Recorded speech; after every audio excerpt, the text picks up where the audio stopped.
Sabado ngayon, huling araw na bukas ng aming bakasyon mga kabulol. Ako pala si Christoph aka Kabulol, isang EPS factory worker dito sa bansang South Korea.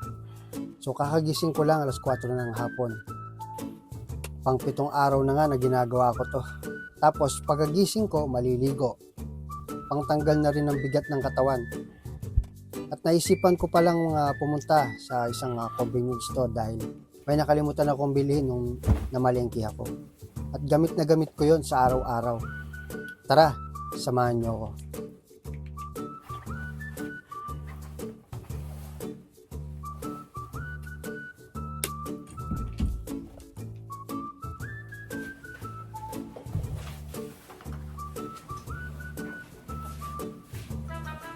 Tinignan ko muna guys, chinek kung na-flush ko na naman ba yung toilet o hindi kasi kapon nakalimutan ko.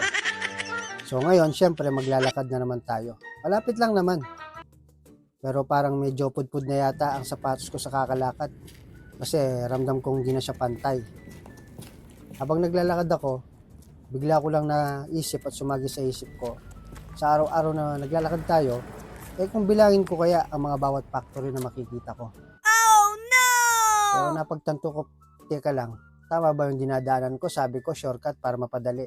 Parang napalayo yata. Teka lang, ano bang bibilin ko? Ay, pagpasensya nyo na ako mga kabulol. Medyo tumatanda na ata ako. Nakakalimutin na. Parang napapalayo na yata ako. Kayo kasi mga kabulol, pag kinakausap nyo ako, nawawala ako. Isang container.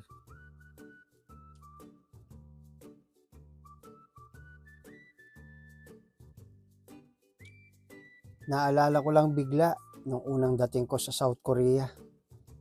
Ganyan na ganyan yung tirahan namin. Maayos pa nga yun kumpara sa tinirhan ko. May mga butas at daga na parang pusa sa laki at naglalaro paggabi. Sadyang napakalamig pag winter, napakainit naman pag summer. Buti na lang nadaan sa tiyaga. Wala kailangan natin magtiis, magtiyaga. Dahil nasa unahan talaga ang hirap. Wala yan sa gitna o sa dulo. Enjoy lang natin ang buhay, ganyan talaga Wala tayong magagawa. Sa tulad kong di pamilya, wala naman akong choice. Gustuin ko mang umuwi at iwan nung naabutan ko rito. Pero napapaisip ako ano naman kaya ang buhay na meron ako na naghihintay kung uuwi ako. Kaya in-enjoy ko na lang yung buhay ko na meron ako dito. Maikli lang ang buhay para isipin na masyado yung mga problema. Walang permanente sa mundo katulad ng araw, lulubog siya, tapos lilitaw ulit. Katulad ng araw, lulubog siya, lilitaw. At alam natin ang buhay walang kasiguraduhan. Hindi natin alam bukas makalawa kung ano ang dala nito para sa atin. Pero isa lang ang sigurado ako. Parang umiikot na lang ako dito sa lugar namin. Ayun yung bubong ng factory namin. Tanaw ko na dito.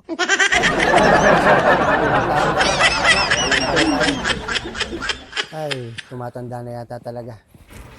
Gusto kong bumalik sana pero wala Napasubo na. Kaya magpatuloy na lang natin yung paglalakad hanggang makarating tayo. At mabili na natin yung bibilin natin na napaka-importante dahil kailangan ko yun. Sa kagaya kong tubugan, pinagpapawisan, kahit na napakalamig, siyempre pag nagbuhos kami, sadya naman napakainit at kapal ng damit na suot namin, hindi ka pwede magsuot lang na manipis dahil wala tayong panlaban sa lamig. Yan pala yung tirahan ng mga ibang lahi. Pinakita ko, container. Nakita na naman tayo ng container.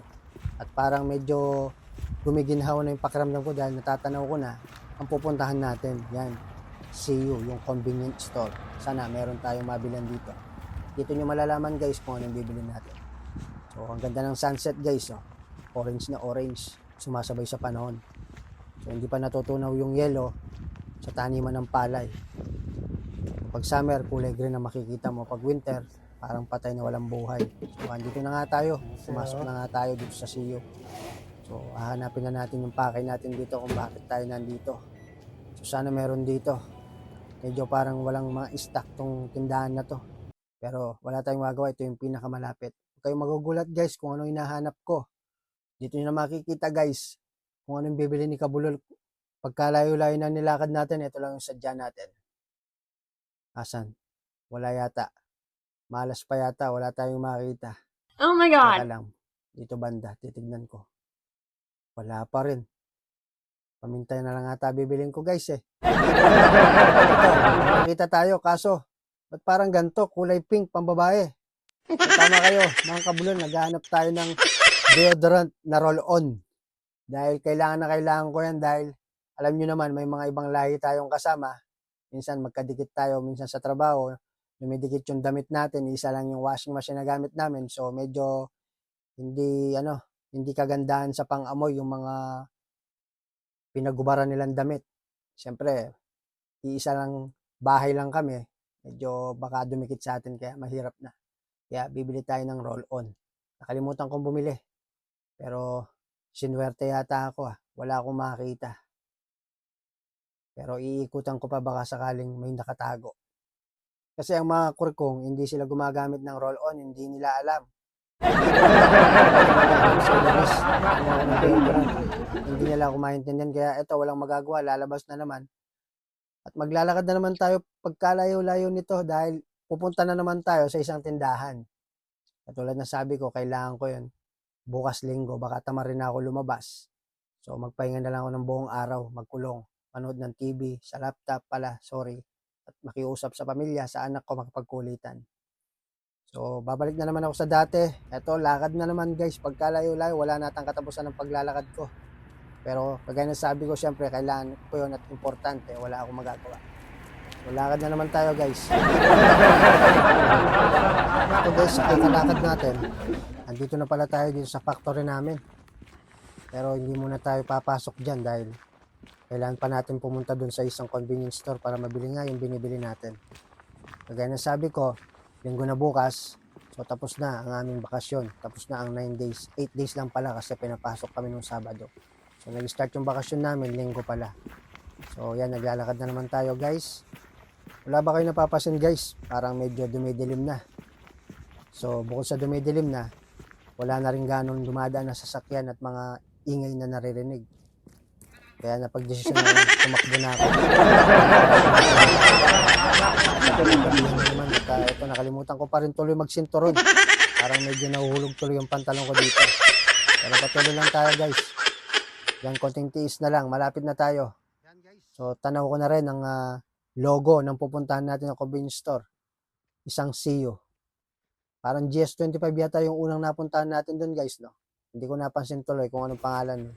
So ito, papasok na nga tayo, sasamahan ko kayo sana hindi ko maabutan yung masungit na nagtitinda rito, minsan may kasungitan. Ayun na naman yung sasalita sa loob ng convenience store, baka daw mapicturan siya at ma-discover pa. So, tatago muna natin guys. Ganito muna yung kuha natin dito, yung video natin. So, sana makahanap tayo dito. Please, deodorant, magpakita ka. Nivea kasi hinahanap ko, pero eto na naman guys, dab na naman na nakita natin, yung kanina, dab na babae guys. Pero kung wala talaga tayong option, pero wag muna tayong mawalan ng pag-asa, baka may makita tayo nakatago niya sa tabi-tabi na Nivea.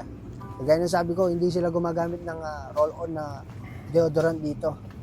Kunyari titingin tayo pala ng charger dito. Ay, kailangan pala akong bilhin dito. Naghanap tayo dito kung ano magagamit ko guys. Pero parang teka lang. Sumagi sa isip ko, ba't ako bibili ng charger? May charger naman pala ako. Kinuha ko pa rin to, tinignan ko lang.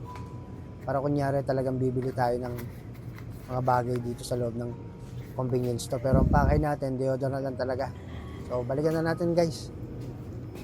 So kung wala tayong choice guys, ito na yung kukunin ko siguro. Para hindi masayang yung lakad natin. Yung deodorant na original. So wala tayong makita ng Nivea Formen. Mabibili lamang yun sa Degot, sa Songmari. So babayaran na natin guys.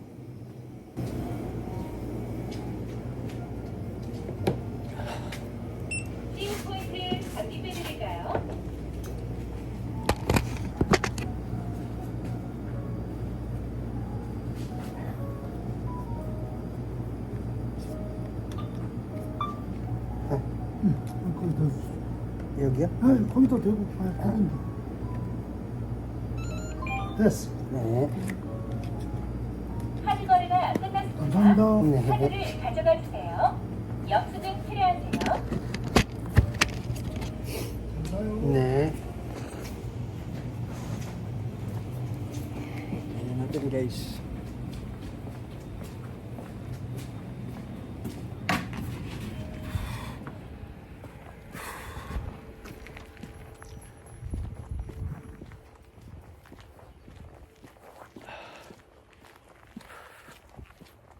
So yan guys, naglakad na naman tayo. Ay naku, deodorant ka. Bakit ang hirap mong hanapin?